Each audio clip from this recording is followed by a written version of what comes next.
There is an onus on society to prepare our young people to live and work in today's globally connected 21st century society. The internet in particular is playing a key role in expanding the amount of new information and knowledge that's being produced on a daily basis.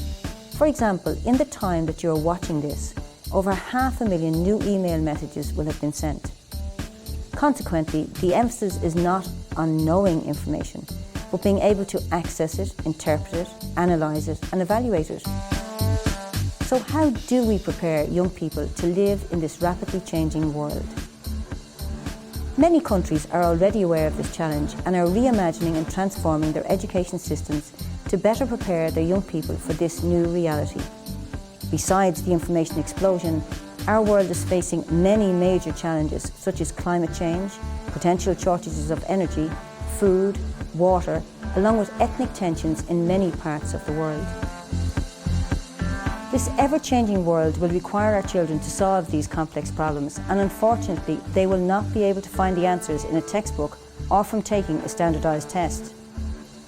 The notion of fixed solutions or jobs for life are no longer appropriate. We need to ensure our young people become resilient, lifelong learners so they can adapt flexibly to a dynamically fast-paced world. This has implications for education systems and how teaching, learning and assessment practices are designed and developed. We need to transform our learning environments so that the emphasis is not just on students mastering content. In contrast, we should be designing learning environments and learning tasks so that students can work together to solve real-world problems.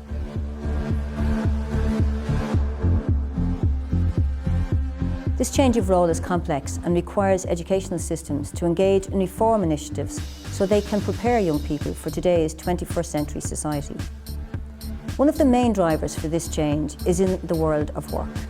Technology is reducing the need for manual and routine labour, and this is leading to growing unemployment in some sectors. Today, there is a great demand for many people in society to have a range of skills, such as expert thinking and complex communication. There is also a need for people to think outside the box, be more knowledgeable about the world, be smarter about new sources of information, and have good people skills. They also need to be able to solve complex, multidisciplinary, open-ended problems, and will need to constantly engage in learning throughout their careers.